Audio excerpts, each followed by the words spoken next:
السلام على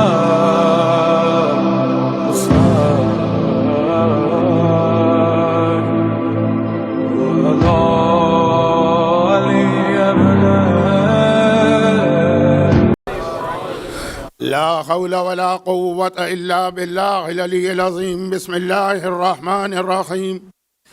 الحمد لله رب العالمين، والصلاة والسلام على سيد المرسلين أبي القاسم محمد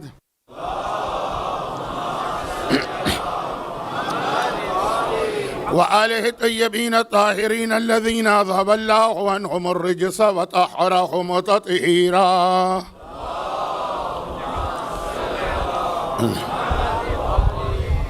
سيما على الإمام المنتظر والحجة الثانية شرع عجل اللهم له الفرج. أما بعد، فقد قال الله عز وجل في كتابه المبين وقرآنه المجيد: بسم الله الرحمن الرحيم. أحسب الناس أن يتركوا أن يقولوا آمنا وهم لا يفتنون. وقال: وما أرسلنا من رسول إلا ليطاع بإذن الله ولو أنهم إذ ظلموا أنفسهم جاءوك فاستغفروا الله واستغفر لهم الرسول لوجدوا الله توابا رحيما. فلا وربك لا يؤمنون حتى يحكموك فيما شجر بينهم ثم لا يجدوا في أنفسهم حرجا مما قضيت ويسلموا تسليما.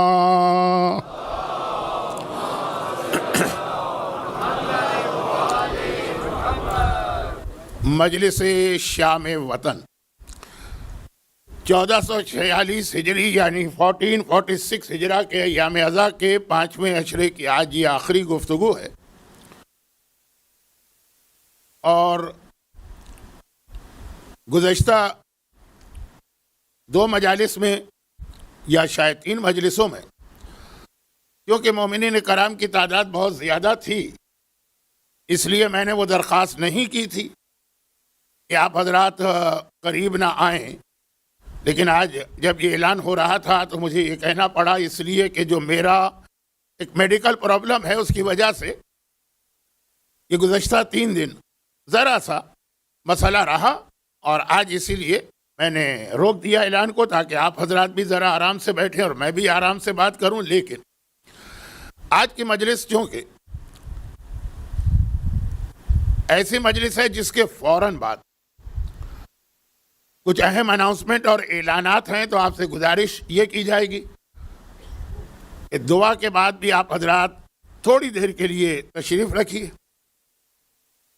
اور یہاں جو وقت کی پابندی کرنا ہوتی، اس وجہ سے مجھے آج کی مجلس پہلی مجلس کی طرح سے 1 گھنٹے میں مکمل کرنا ہے.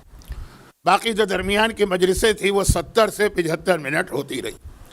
یہ بھی مجھے معلوم ہے کہ شاید کل سے بچوں کے اسکول کھل رہے ہیں، لیکن اسکول کھلے نہ کھلے وقت کی پابندی تو ضروری ہے.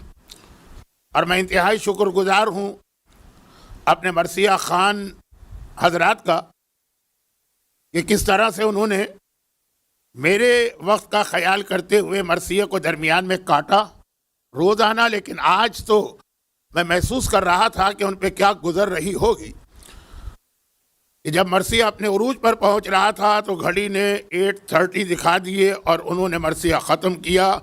جو وہ نہ کہہ سکے وہ انشاءاللہ مصائب میں بیان کروں گا. اب آ جائیے ایک آخری تمہیدی جملہ عرض کر کے ایمان کے تقاضے کربلا کے حوالے سے. موضوع بہت پھیل گیا، شہادت کی مجلس بھی درمیان میں آئی، جس کی وجہ سے 1-2 دن بہرحال ہمارا سبجیکٹ یا ٹاپک اتنا اہم نہیں ہے کہ ہم امام کی شہادت کی تاریخ کو نظر انداز کر دیتے، اس لیے وہ موضوع ذرا سا بدلا. اب آخر میں جو 2-3 باتیں، بلکہ ایک طرح سے میں یہ کہہ دوں کہ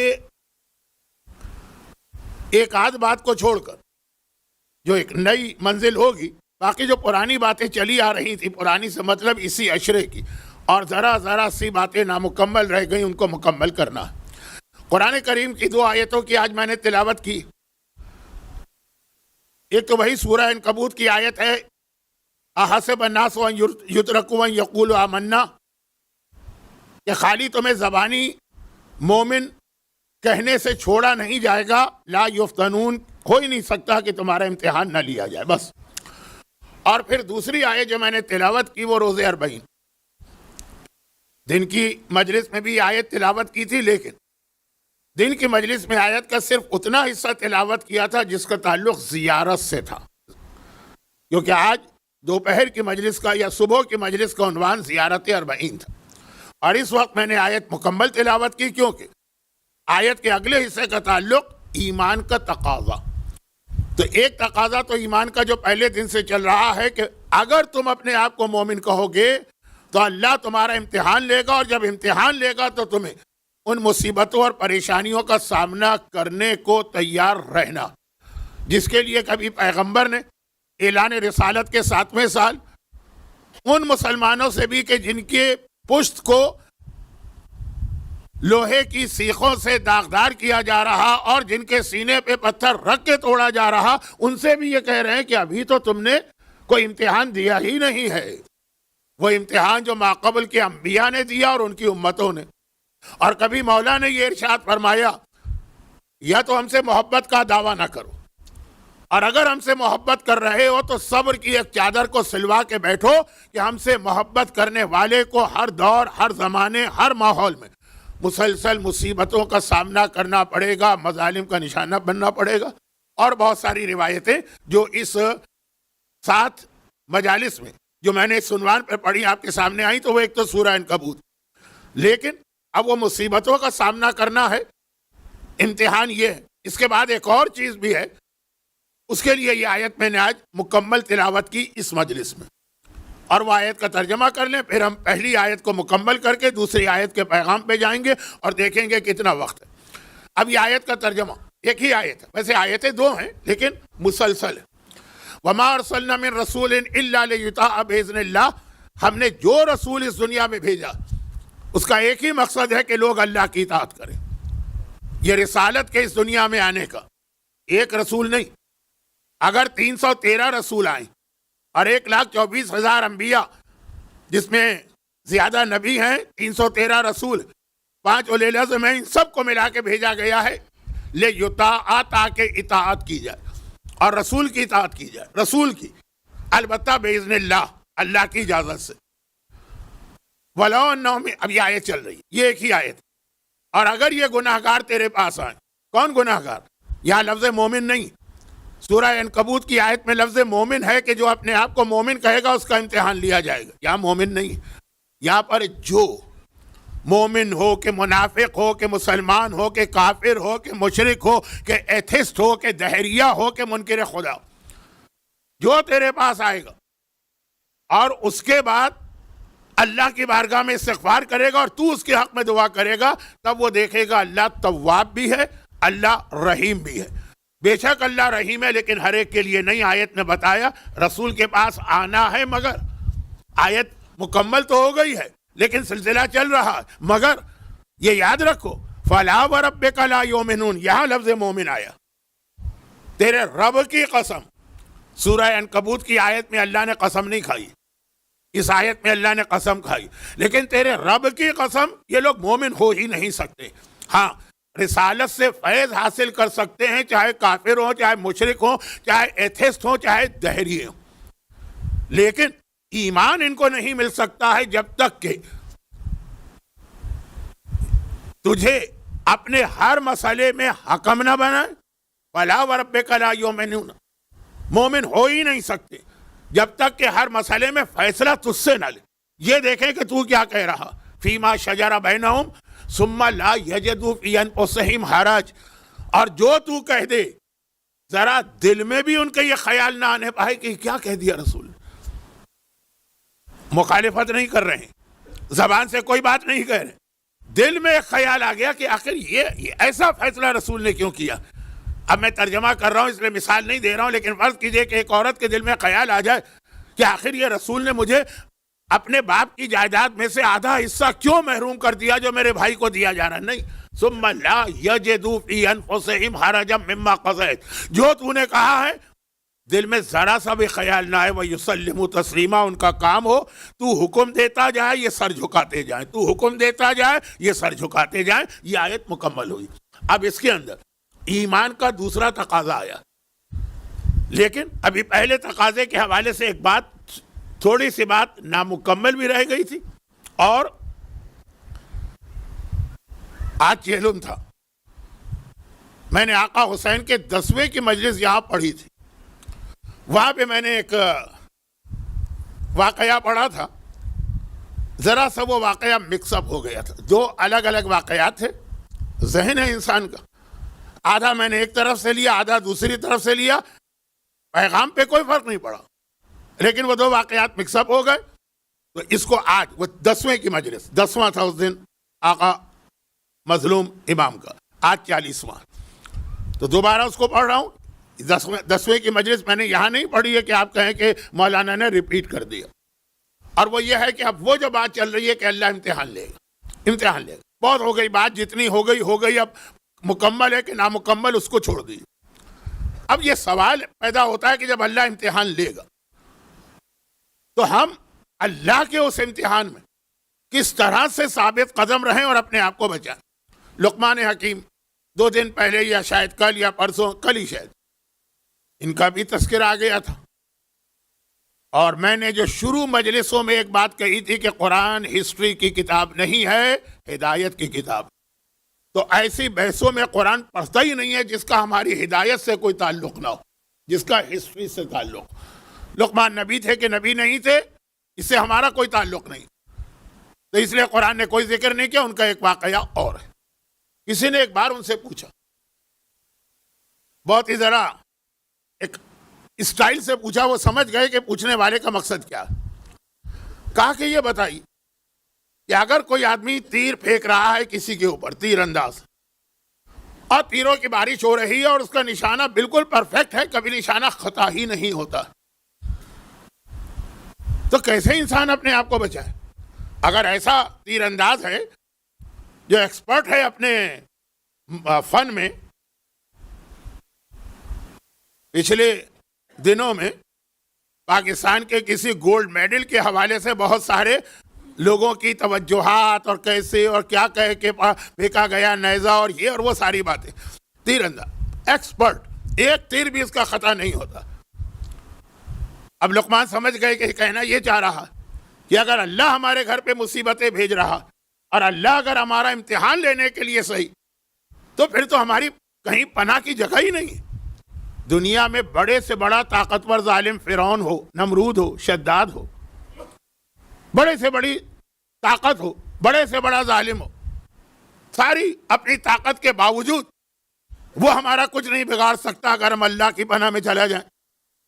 اللہ سے بڑا تو کوئی نہیں ہے نا، تو جتنا بڑا طاقتور کیوں نہ ہو، ایک ہمارے پاس راستہ ہے بچنے کا، اللہ کی پناہ۔ لیکن اگر اللہ ہی، خود اللہ وہی ہمیں، اب یہ جملے ذرا بدتمیزی کے ہو گئے، میں گھڑی دیکھ رہا ہوں تو ذرا میرے ہاتھ پاؤں پھول رہے ہیں کہ آج میری یہ آخری مجلس ہے، آج بھی اگر بات نامکمل رہ گئی تو کل موقع نہیں ملے گا اس امام بارگاہ میں، تو اس لیے جلدی الفاظ کا سلیکشن شاید اتنا اچھا نہ ہو۔ تو اگر اللہ وہ ہم پر مصیبتیں نازل کر رہا ہے تو ہم اس سے بچ کے کہاں جائیں؟ ایک اور حدیث، پوری حدیث نہیں پڑھنا ہے کیونکہ وہ پوری حدیث ہی 40 منٹ لے لیتی ہے، لیکن ہے حدیث اس امام معصوم کی کہ جس کو ایک طرح سے آپ اس پوری صف ازا پہ پرسا بھی دیتے ہیں، اور جس نے یہ صف ازا بچھائی کہ چوتھے امام کے پاس جا رجل الى علی ابن الحسین فقال انا رجل عاصٍ فاعذنی بموعظہ لا اصبر عن المعصیہ فاعذنی بموعظہ۔ چوتھے امام کے پاس ایک شخص آتا ہے اور کہتا ہے کہ مولا میں گناہگار تو بہت ہوں۔ گناہگاروں کی 2 قسمیں ہیں نا، دونوں گناہگار ہیں، ایک مانتا ہے کہ میں گناہگار ہوں، اپنی غلطی تسلیم کرتا ہے، ایک مانتا ہی نہیں ہے کہ میں گناہگار ہوں، کہہ رہا ہے کہ مولا انا رجل عاصٍ، میں ایک عاصی ہوں، لیکن کیا کروں؟ اب یہ جملہ جو اگلا آ رہا ہے نا، یہ میری کل رات کی گفتگو میں آیا تھا، لا اصبر عن المعصیہ۔ جب گناہ کا موقع آتا ہے نا تو میں روک نہیں پاتا اپنے آپ کو، صبر نہیں کر پاتا ہوں۔ کل میں نے مولا کی حدیث ارشاد فرمائی تھی نا کہ صبر ایک ہے گناہ کے سامنے۔ کتنے لوگ مجلس میں بیٹھتے ہیں، توبہ اللہ کرتے ہیں کہ آئندہ یہ گناہ نہ کریں گے، مسجد امام باڑے سے باہر نکلے اور گناہ کا موقع آیا پھر پھسل گئے۔ موضوع یہ نہیں ہے، ورنہ اس پر بھی بہت بات ہو سکتی ہے۔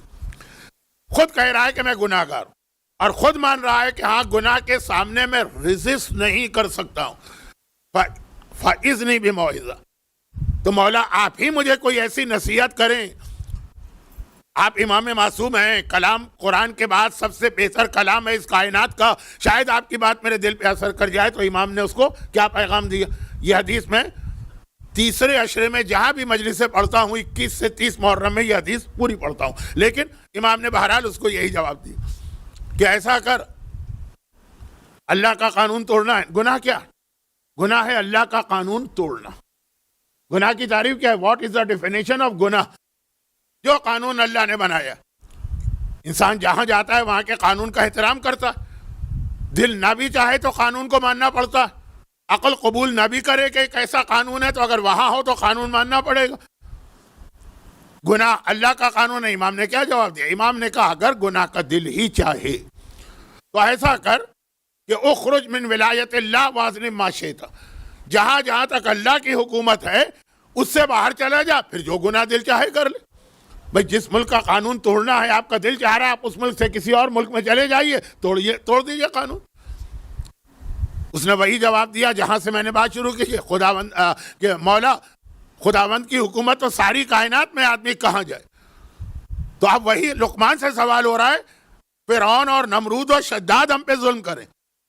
میں آگے نام نہیں لینا چاہتا, وہ خود اپنے ذہن میں لے آئیے. تو ہمارے پاس ان سے بچنے کا طریقہ ہے اللہ کی بنا, لیکن خود اللہ کی طرف سے اگر ظلم نہ ہو, مصیبت آئے, کہاں جائیں؟ لقمان حکیم نے کہا بہت ہی آسان ہے, بہت ہی آسان. جو سب سے مشکل کام ہے کہ اللہ اگر ہمارے گھر میں مصیبت لائے کیسے بچیں؟ کون ہمیں پناہ میں دے گا؟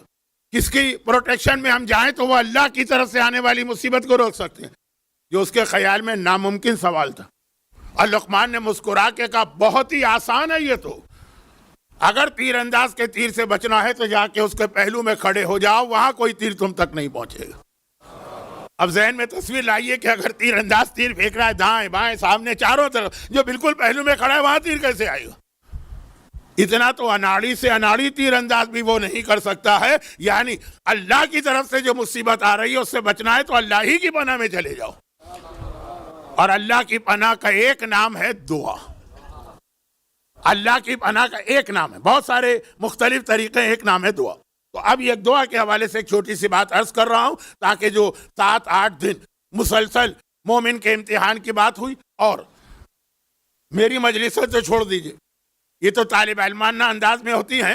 آج کا مومن اتنی مصیبتوں میں ہے کہ دعاؤں کے لیے اتنے ہاتھ پاؤں مار رہا ہے کہ جو میں نے ایک چھوٹی سی بات کہہ دی تھی, بڑی سے بڑی مجلس سن لیجئے 2000 ویورز ہوں گے, لیکن دعا والی مجلس آپ دیکھیے جس میں کوئی عمل بتائے گیا 80,000. یہ 80,000 نے وہ کلپ دیکھا, دلیل اس بات کی ہے کہ لوگ تڑپ رہے ہیں, فرسٹریٹڈ.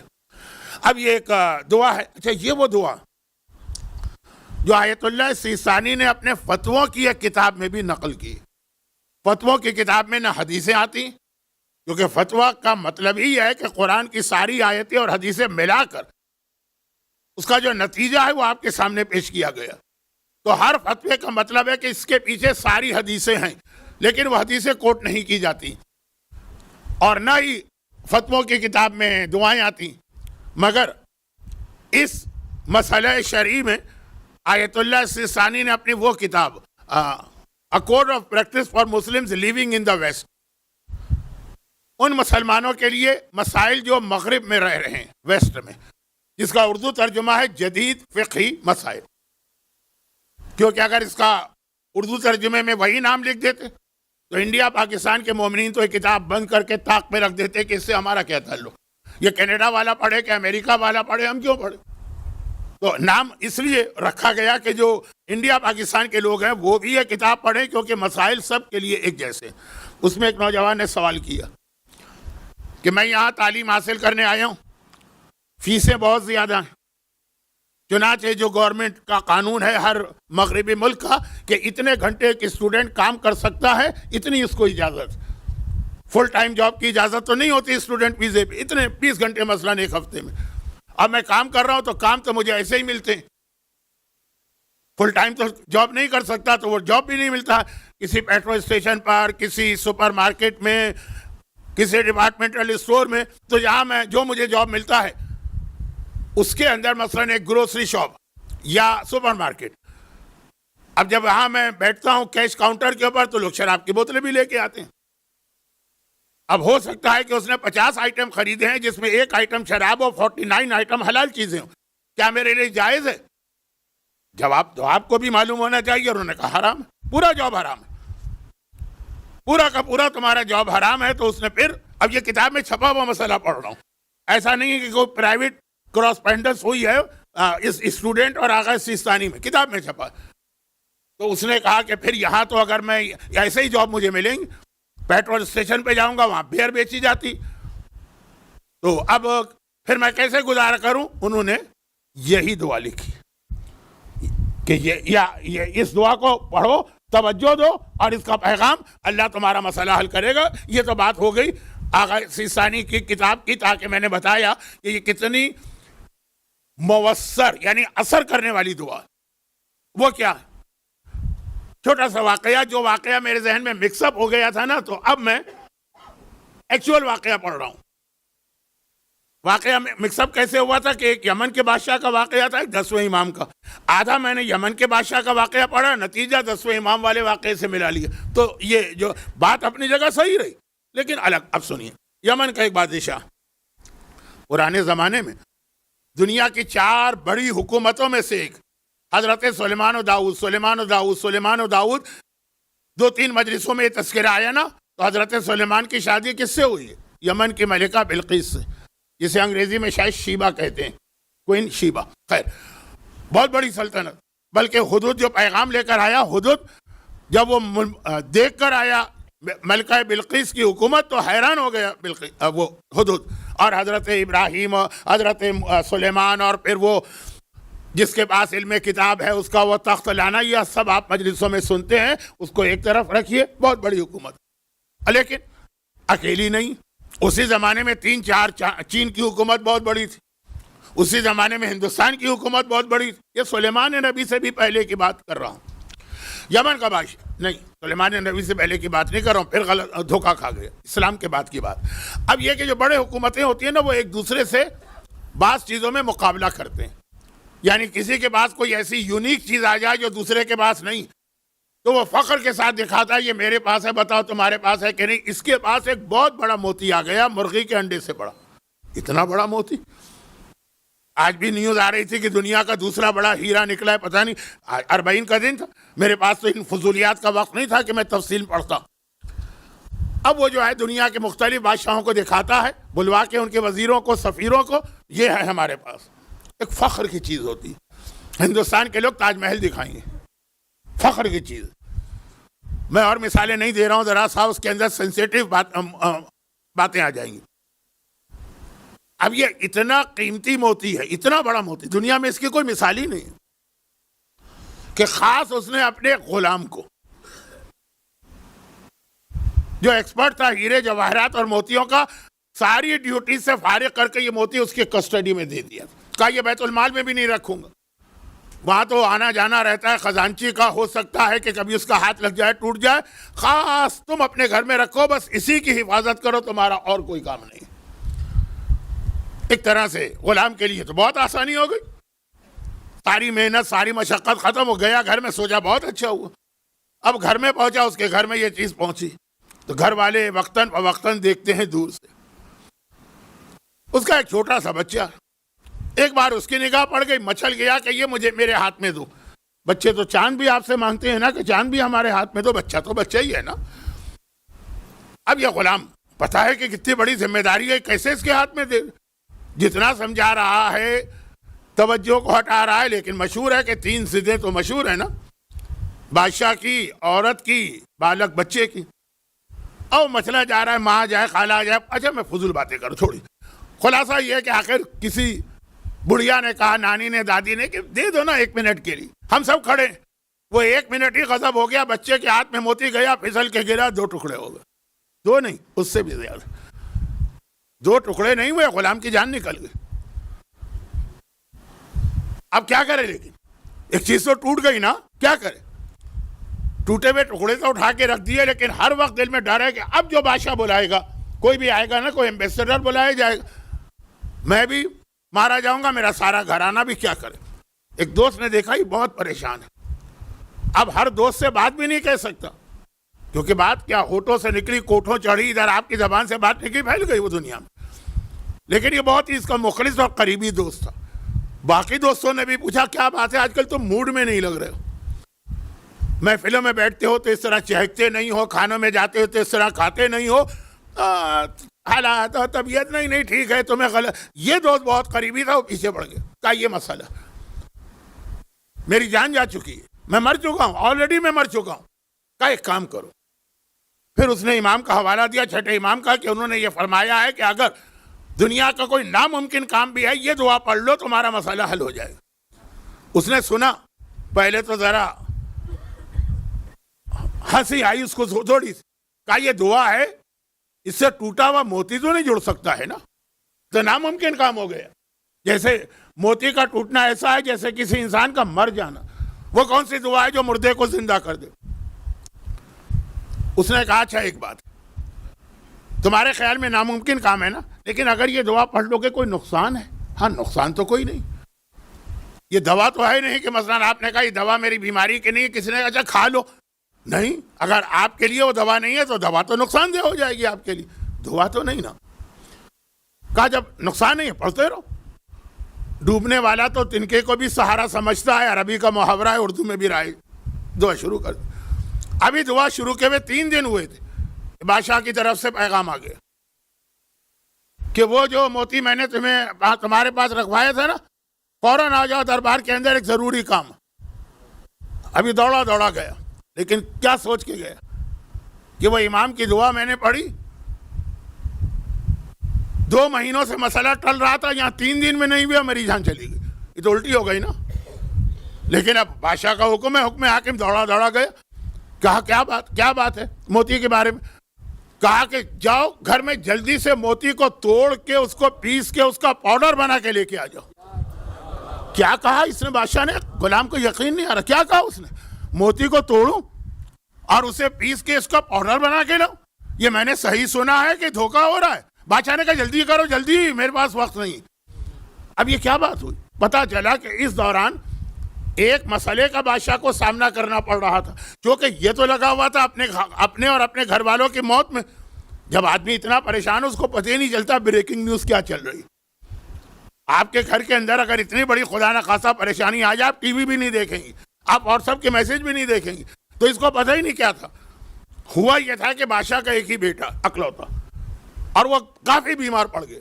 سارے طبیبوں نے علاج کیا, ناکام رہے. بادشاہ نے اعلان کیا بھاری انعام دوں گا. ایک طبیب آ گیا, یعنی ڈاکٹر. اب اس نے اس بچے کو دیکھا, بادشاہ کا اکلوتا بیٹا ہے, اس کے بعد وارث بننے والا. آج اردو کا ایک محاورہ استعمال کر رہا ہوں. بچے کو اس نے دیکھا تو پہلے ہنسا پھر رویا. مقصد یہ کہ پہلے تو وہ خوش ہوا پھر غمگین, پہلے ہنسا پھر رویا. بادشاہ نے کہا کیا ہوا؟ کہا یہ وہ بیماری ہے جس کا علاج ساری دنیا میں ایک ہی ہے, جو میرے پاس ہے, کسی اور کے پاس نہیں. تو ہنسا اس لیے کہ میں اس کا ایکسپرٹ ہوں, ماہر ہوں, اور رویا اس لیے کہ اس کی جو دوا ہے نا وہ آپ کو کبھی نہیں مل سکتی. کہا دوا کیا؟ کہا دوا تو میں بنا لوں گا. اس میں وہ جو ایک دنیا میں کہیں ایک جگہ مرغی کے انڈے کے برابر ایک موتی ہے, اگر اس کو پیس کر اس دوا میں ملایا جائے تو یہ فوراً اپنے بستر سے کھڑا ہو جائے گا. لیکن یہ موتی ملے کہاں سے اور اسے پیسا کیسے جائے؟ اب جب بیٹے کی اور اکلوتے بیٹے کی, شہزادے کی زندگی خطرے میں ہو تو کہاں کا موتی اور کہاں کا وہ پرائیڈ اور پریسٹیج کو دوسروں کو دکھانا ہے. تو غلام کو بلایا, فوراً جاؤ اس موتی کو توڑو, پاؤڈر بنا کے لاؤ تاکہ میرے بیٹے کی زندگی ملے. غلام دوڑا گیا, موتی تو آلریڈی ٹوٹا ہوا تھا. چنانچہ پاؤڈر بنا کے آیا. بادشاہ نے ڈبل انعام دیا. اتنے جلدی تم آ گئے, میں تو سوچ بھی نہیں سکتا تھا. تو جس مصیبت میں وہ پھانسی اور اپنے سارے بچوں کی اور گھر والوں کی موت دیکھ رہا تھا, اس مصیبت میں اس کو ڈبل انعام ملا کہ خوش ہو گیا بادشاہ, اتنے جلدی دوا بن گئی ہے. تب اس نے کہا کہ یقیناً میرے دوست نے صحیح کہا تھا, کائنات کی ہر چیز غلط ہو سکتی ہے, صادق آل محمد کا فرمان غلط نہیں ہو سکتا.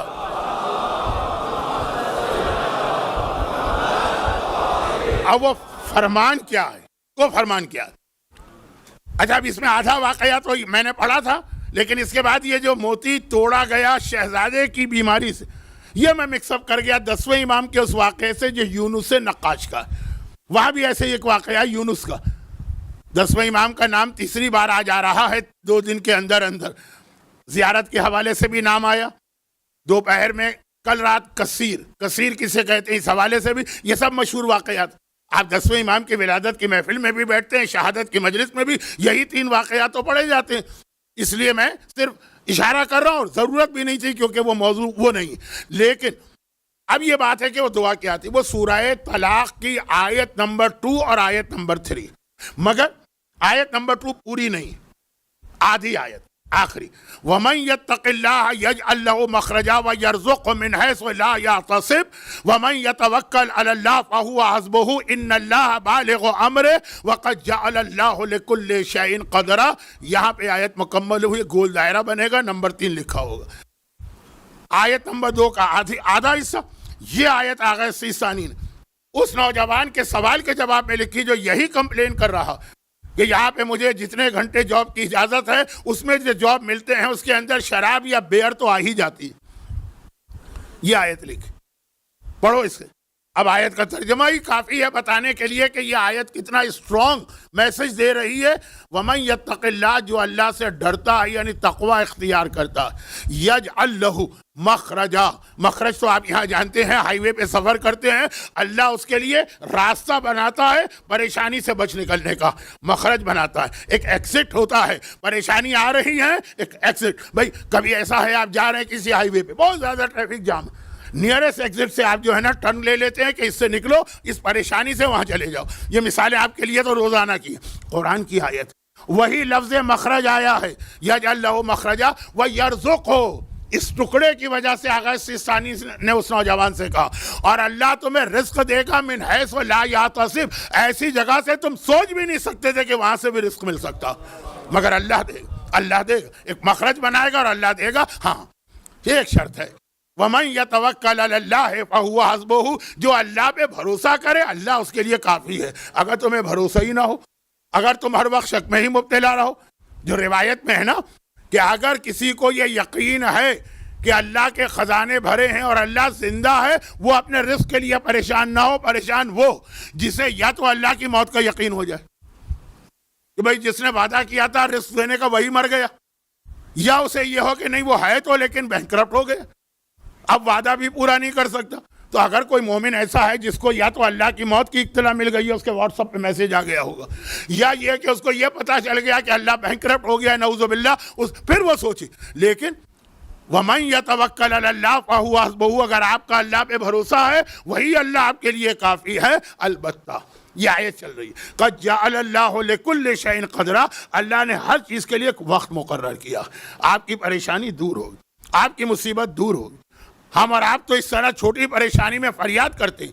اہل بیت کا یقین کامل تھا کہ کوفہ ہو کہ شام ہو، یہ امتحان ایک وقت مکمل ہوگا اور ہم مدینے میں نانا کے شہر میں آئیں گے، یہاں منزل مصائب تھوڑی دیر کے بعد. تو اب دعا اور اس کی طاقت. اچھا اب یہ ضمناً بات اس لیے آ گئی کہ 7 دن مسلسل یہ آیت تلاوت کی گئی اور پیغام دیا گیا کہ ہمارے گھر میں مصیبتیں آ کے رہیں گی. کبھی نبلونکم بشیء من الخوف والی آیت میں نے تلاوت کی، کبھی انما اموالکم واولادکم فتنہ والی آیت تلاوت کی، کبھی مولا کی حدیث کے صبر کی چادر سے لو. تو آج میں نے سوچا کہ ذرا سا اس موضوع پر بھی بات کر لی جائے کہ اس کا پھر کوئی سلوشن ہے.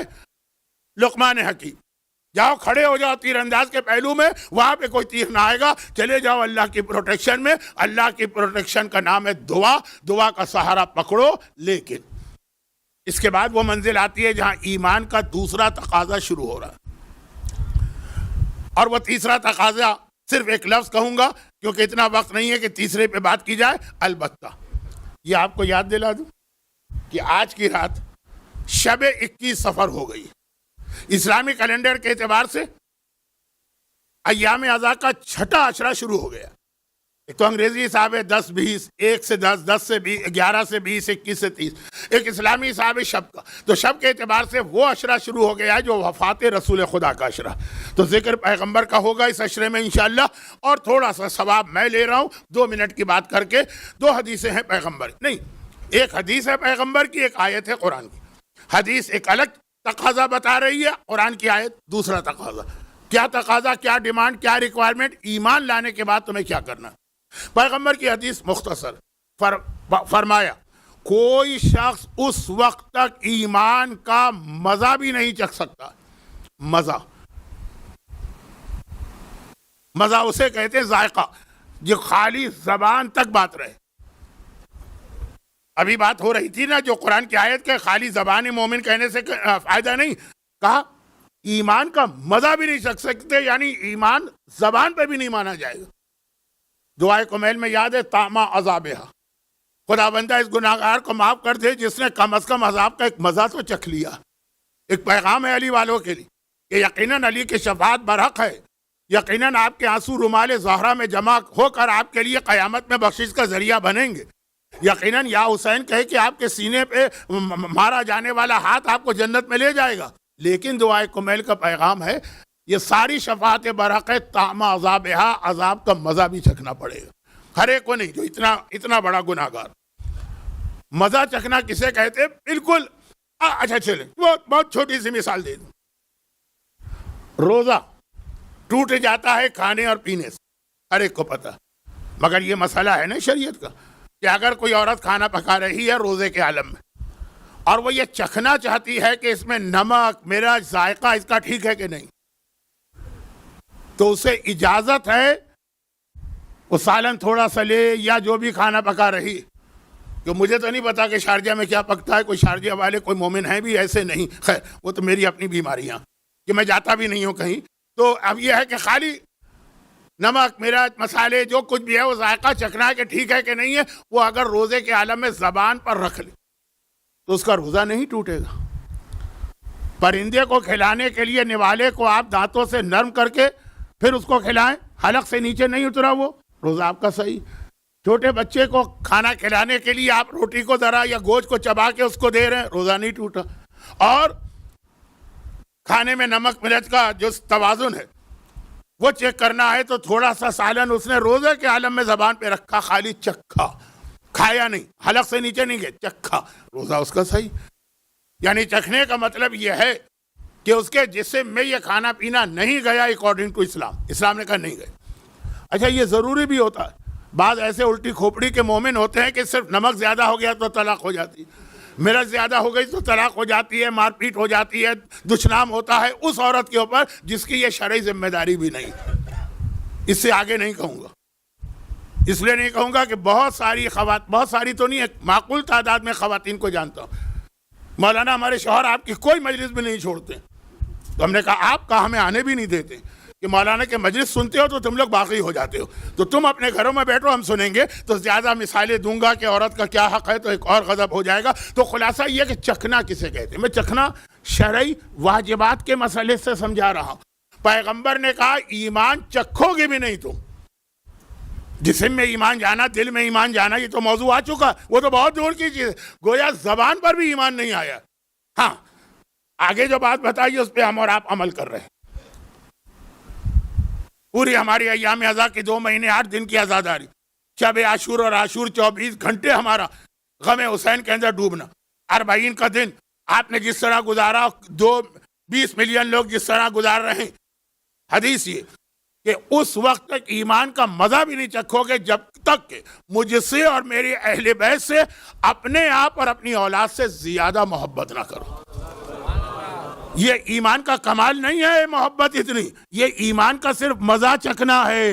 کمال تو بہت بات کی چیز ہے, یعنی ایمان کا کامل ہونا. وہ سلمان فارسی کا واقعہ, یہ ایمان کب کامل ہوتا ہے؟ لیکن وہ شخص جو اللہ کے رسول اور ان کی اولاد سے محبت کرتا ہے لیکن اپنی اولاد کی محبت جیسی نہیں کرتا ہے, ایمان کا مزہ بھی اس نے نہیں چکھا. اپنے آپ سے زیادہ محبت اور اپنی اولاد سے زیادہ محبت. اب جو انسان اپنی اولاد کے لیے قربانیاں دیتا ہے, کیا وہ اہل بیت کے لیے دے رہا؟ ہم نے کہا ہماری 2 مہینے 8 دن کی عزاداری, ہمارا 40 کے دن میں کل رات, آج دوپہر, آج شام یہ مجلس میں آنا, یہ سب اس کی ایک دلیلیں ہیں. لیکن یہ ایمان کی سب سے پہلی ریکوائرمنٹ ہے. اور اس میں جب عزاداری کی بات آئی تو وہی موضوع جو آج دوپہر کو مجھے نامکمل چھوڑنا پڑا, اور وہ یہ ہے کہ خلوص کے بغیر کوئی عبادت قبول نہیں. وہ جملہ میرا یاد رکھیے گا کہ دنیا داری بھی ہو, ریاکاری بھی ہو, دکھاوا بھی ہو, فلاں عمل کرو گے تمہاری نماز قبول نہیں. فلاں عمل کرو گے تو تمہاری نماز باطل، غلط. غلط الگ لفظ ہے، قبول الگ لفظ. غیبت کرنے والے کی نماز قبول نہیں ہے لیکن نماز غلط نہیں. لیکن حالت نماز میں زمزم کا پانی پینے والے کی نماز غلط. یا زمزم کے پانی سے نماز ٹوٹ رہی ہے اور وہاں غیبت اور گانا سننا اور اس سے نماز نہیں ٹوٹ رہی. حتیٰ اگر آپ نماز کے بیچ میں بھی گانا سنیں، نماز کے بیچ میں بھی، یہ میں یہ نہیں کہہ رہا سنیں آپ، یہ اگر کسی نے کلپ کاٹ کے یہ جملہ یوٹیوب پہ چڑھا دیا تو غضب ہو جائے گا، لیکن ہو جانے دیں. ایسے کتنے غضب ہو چکے ہیں. نماز بھی آپ پڑھ رہے ہیں اور ساتھ میں گانے کی آواز بھی آپ کے کان میں. مومن کا نہیں، ہاں مومن نوجوان اسٹوڈنٹ کا واقعہ میں نے پڑھا تھا نا، کہ اس نے کہا مولانا میں اتنا زیادہ گانے کا عادی بن گیا ہوں کہ اب مجھ سے نماز بھی نہیں پڑھی جاتی ہے جب تک کہ میں بیک گراؤنڈ میوزک نہ لگاؤں. لوگ کھانے کے لیے تو کہتے ہیں کھانے کا مزہ نہیں ہے جب تک کہ ریسٹورانٹ میں بیک گراؤنڈ میوزک نہ چل رہی. لوگ ڈرائیونگ کے بارے میں تو کہتے ہیں کہ ڈرائیونگ نہیں کی جاتی ہے جب تک کہ ساتھ میں بیک گراؤنڈ میوزک نہ چل رہی. مگر کوئی مومن اس منزل پر آ جائے کہ نماز بھی نہ پڑھی جائے. البتہ شرعی مسئلہ ہے کہ اس کی نماز غلط نہیں. زمزم کا پانی پینے سے نماز غلط ہو جائے گی اور یہ گانا سننے سے نہیں، قبول نہیں. تو قبول اور غلط کو مکس اپ نہ کیجیے گا. تو اب یہ تو نماز کی مثال میں اس لیے لے آیا کہ جب کبھی عزاداری کے حوالے سے کوئی وضاحت بھی کی جاتی ہے تو لوگ فوراً کہتے ہیں کہ یہ نمازی گروپ ہوگا. پتہ نہیں ہمارے ہاں نمازی گروپ عزاداری گروپ الگ الگ کیوں بنا دیا گیا. آج وقت نہیں ہے کہ اس پہ مزید بات کی جائے. تو جو نماز تک کا مسئلہ ہے وہ عزاداری میں بھی ریاکاری کے ساتھ عزاداری کرے قبول نہیں ہے، لیکن فائدے ہیں اور ثواب بھی ہے دنیا کی حد تک. مال حرام، اچھا حرام کی دو قسمیں، ایک تو ہے کہ کسی کا حق مارے، وہ حرام تو بہرحال ہر صورت میں غلط. لیکن ایک حرام وہ ہے جو میں نے صبح ایک جملہ کہہ دیا تو وہ کافی. شراب بیچ کے پیسے کمانا، گانے کے کیسٹ بیچ کے کمانا، داڑھی منڈوا کے کوئی پیسہ کمانا، حجاب اتار کے کوئی پیسہ کمانا، یہ والا بینیفٹ. اب شیطان پوری کوشش، جہاں صبح بات ہوئی تھی اس کو تھوڑا سا آگے بڑھانا، خلوص ختم کرے. انشاءاللہ اگر آئندہ کبھی مجھے موقع ملا کہ اس امام بارگاہ علی رضا کے ممبر پہ دوبارہ آؤں، فی الحال اپنی عمر اور صحت کی وجہ سے مجھے بہت مشکل لگ رہا، لیکن اگر کبھی موقع ملا تو یہ عنوان بن سکے گا کہ کس طرح شیطان مومن کو بہکاتا ہے. کافروں سے میں کیا تعلق. جو میں نے آج جملہ کہا نا کہ مومن کو شراب کے ذریعے نہیں بہکائے گا، ایک الگ موضوع بنے گا. اچھا اب یہ چیز اور بہت اہم روایت سن لیے. میدان قیامت میں 3 ٹاپ آف دا لسٹ مومن لائے جائیں گے. یعنی ٹاپ آف دا لسٹ کا مطلب یہ ہے کہ جنہوں نے ایسی نیکیاں کی جو اسلام میں ٹاپ آف دا لسٹ نے کی، اور نیکیاں کی ہیں ساری زندگی، اور تینوں کو منہ کے بھل جہنم میں پھینکا جائے گا. یہ حدیث. اچھا اسٹارٹ ہی وہ ہو رہا کہ اگرچہ میں اس میں آتا تو نہیں ہوں لیکن ایک طالب علم تو ہوں. ایک عالم کو لایا گیا، ساری زندگی اس نے دین کی خدمت کی، ساری زندگی اس نے امام حسین کی خدمت کی، ساری زندگی اس نے اسلام کی خدمت کی. 24/7 جسے کہتے ہیں، ہر وقت وہ اپنے آپ کو ڈیوٹی پہ سمجھتا، خوش آ رہا. میرا نامہ اعمال کتنی نیکیوں سے بھرا ہوگا. عالم کا رتبہ تو اتنا بڑا کہ امام معصوم نے فرمایا، 7ویں امام کی حدیث منتہی الاعمال میں جا کے دیکھ لی کہ اگر کوئی ہماری زیارت نہ کر سکے تو کسی عالم کے چہرے کی زیارت کر لے، وہی ثواب مل جائے گا. آگے کہا نہیں، اگر عالم سے بھی ملاقات نہ، اس کے گھر کا دروازہ دیکھ لے تو ثواب مل جائے گا. ایک اسٹیٹس بتانا.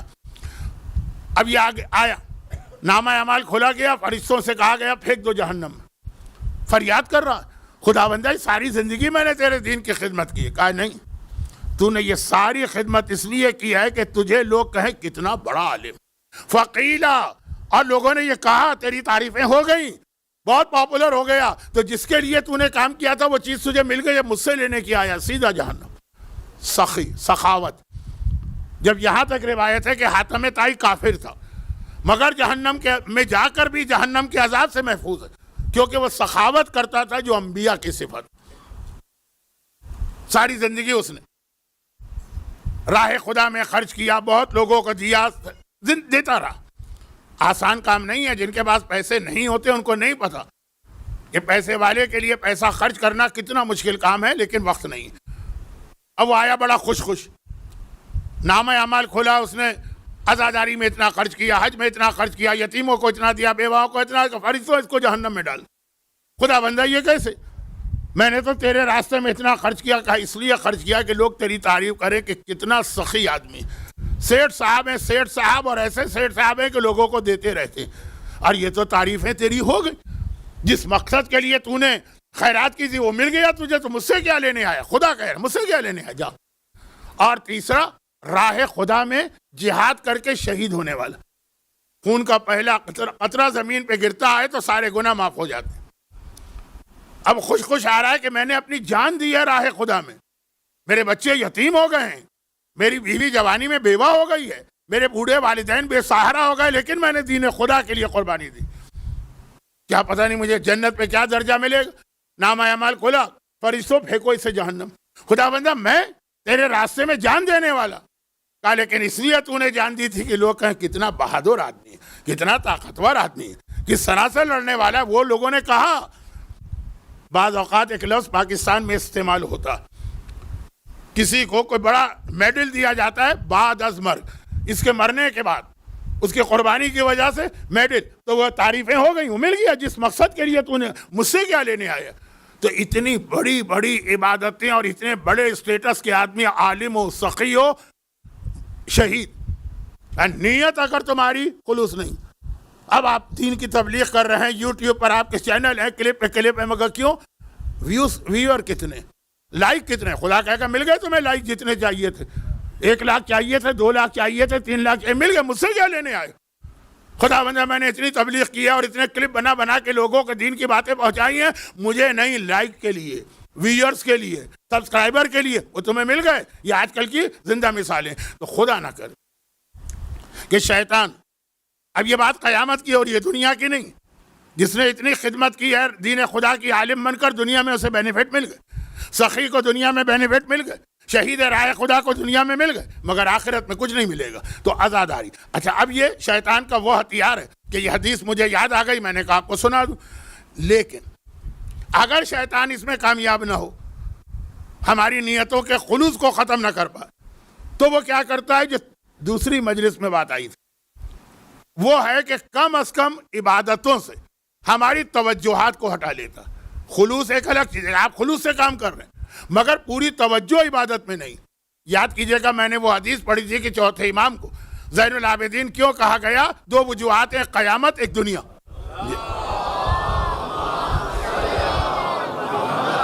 دو ریزن تھے، ایک قیامت، ایک دنیا۔ تو دنیا والا تھا جو شیطان نے کہا خدا بندہ مجھے بھی جا کے اتنا موقع دے کہ میں ان پر اپنا ہتھیار استعمال کروں۔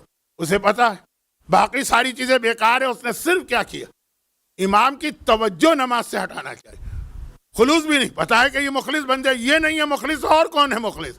توجہ، عبادت سے توجہ ہٹانا۔ اب یہاں پر مسئلہ ہمارے اور آپ کے لیے وہ نہیں ہے جو خلوص کا ہے، کہ خلوص اگر ختم تو عبادت غلط، البتہ دنیا کے فائدے، آخرت میں کچھ نہیں۔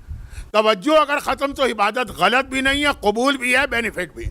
بلکہ روایت یہ ہے کہ جتنی عبادت میں توجہ ہے اتنا % ثواب ملتا ہے۔ اب ہم کہاں کے ایسے کہ ہمارے پاؤں سے تیر کھینچا جائے تو ہمیں پتہ تک نہ چل سکے، ہم کہاں کے ایسے کہ ہمارے گھر میں آگ لگ جائے تو ہمیں خبر تک نہ ہو، ہم کہاں کے ایسے کہ ہمارا بچہ کنویں میں گر جائے اور ماں فریاد کرتی رہے اور ہمیں پتہ ہی نہ ہو۔ یہ توجہ تو نہیں ہو سکتی، لیکن جتنی ہے ہمارے پاس۔ اور یہاں پر اسلام، ایک چھوٹی سی بات عرض کر کے بس اب تیسری بات کے لیے ایک ہی جملہ کہوں گا اور مصائب کی منزل۔ یہاں پہ ایک مسئلہ یہ کہ توجہ، اچھا یہ بھی موضوع یاد ہوگا آپ کو، شروع میں آ چکا۔ مولا نے کہا لمبی دعا مت پڑھو، چھوٹی دعا پڑھو۔ لمبی دعا پڑھو گے شروع توجہ سے ہوگی، توجہ ہٹنے لگے گی۔ مختصر دعا پڑھو گے اس سے پہلے کہ شیطان آ کے توجہ ہٹائے، دعا ہی ختم ہو گئی، ایک لائن کی دعا۔ حتیٰ عاشورے کے دن، اعمال عاشورہ، بہت سارے مومنین واجب نمازوں سے زیادہ اہمیت کے ساتھ کرتے ہیں، اور خاص طور پر اعمال عاشورہ میں زیارت عاشورہ تو ہر ایک کو پڑھنا، بڑی تاکید بھی۔ مگر جس کتاب سے یہ اعمال ہم کرتے ہیں مفاتیح الجنان، اس میں زیارت عاشورہ سے پہلے ایک جملہ لکھا کہ آج کے دن یہ زیارت ہے، معصوم نے بتائی عاشور کے دن پڑھو، لیکن اگر خالی اتنا بھی پڑھ لو کہ السلام علیکہ یا ابن رسول اللہ، عمل عاشور مکمل ہو گئے۔ زیارت ایک جملہ کافی۔ کیونکہ بعض اوقات بلکہ اکثر ہے کہ لمبی زیارت آپ پڑھیں گے، چاہے وہ زیارت اربعین کیوں نہ ہو، چاہے وہ زیارت عاشورہ کیوں نہ ہو، توجہ ہٹے گی۔ بعض لوگ اسی لیے غلط فہمی میں مبتلا ہو جاتے ہیں۔ مولانا زیارت عاشورہ کے اتنے فائدے بتائے جاتے ہیں، ہم تو 40 دن سے پڑھ رہے ہیں، ہمیں کچھ نہ ملا۔ وہ اس وقت ہے جب آپ کی پوری توجہ اول زیارت سے آخر زیارت تک رہے، جو ایک عام انسان کے لیے بہت مشکل ہے۔ اس سے زیادہ آپ کی توجہ رہے گی اس جملے میں السلام علیکہ یا ابن رسول اللہ، اس میں پوری توجہ رہے گی۔ اس کے بینیفٹ بھی آپ کو ملیں گے جو بعض اوقات زیارت عاشورہ سے بڑھ کے ملیں گے۔ اس لیے نہیں کہ زیارت عاشورہ کی اہمیت کم ہے، اس لیے کہ جو شرط ہے توجہ، یہ بہت اہم چیز ہے، اور اس میں اسلام اتنا اسٹرکٹ ہے۔ میں نے کچھ چیزیں دیکھی ہیں، اس لیے آج جاتے جاتے وہ ایک جملہ کہہ رہا ہوں اور پھر مصائب پہ آ رہا ہوں، اور وہ یہ ہے کہ اتنا مسئلہ اہم کہ عبادت میں توجہ۔ ہاں پھر کہہ دوں کہ یہ خلوص کی طرح سے اتنی سخت چیز نہیں کہ آپ کی توجہ ہٹ گئی تو نماز غلط ہے۔ اگر ایسا ہی ہوتا تو شکیات نماز کے مسئلے کیوں ہم کو بتائے گئے کہ 3 اور 4 میں شک ہو تمہاری نماز غلط نہیں ہے، بس یہ کام کر لو۔ کہہ دیا جاتا نماز غلط ہے، دوبارہ پڑھ لو۔ بہت سے مومن اس کے لیے تیار بھی ہو جاتے ہیں، لیکن کہا نہیں، ضرورت نہیں ہے، کیونکہ نماز میں توجہ ہٹنا، سجدہ صاحب کیوں اسلام میں رکھا؟ 2 سجدے کرنا تھے، بھولے سے تم نے ایک ہی سجدہ کیا، نماز غلط نہیں ہے۔ بعد نماز سجدہ صاحب کر لو اور قضا کر لو سجدے، تشہد چھوڑ گئے نماز میں، نماز غلط نہیں ہے۔ ہاں خلوص اگر نہیں ہوتا تو نماز غلط۔ یہاں یہ کہ بتا رہا اسلام، لیکن کہہ رہے ٹرین کرو اپنے آپ کو، اور وہ سارے طریقے بتائے کہ توجہ نہ ہٹے۔ مثلا آپ نماز پڑھ رہے، آپ کے سامنے اگر قرآن کھلا ہوا، آپ نے کہا ڈبل ثواب ملے گا نماز کا بھی اور سامنے قرآن۔ خالی قرآن کو دیکھنا ایک ثواب ہے۔ روایت آپ نے سنی ہے نا کہ 3 چیزوں کو دیکھنا ثواب قرار دیا گیا۔ عبادت، النظر الی بیت اللہ عبادہ، اللہ کے گھر کو دیکھو عبادت ہے۔ النظر الی کتاب اللہ عبادہ، قرآن کو دیکھو عبادت ہے۔ النظر الی وجہ علی عبادہ، علی کے چہرے کو دیکھو تو وہ بھی ایک عبادت ہے۔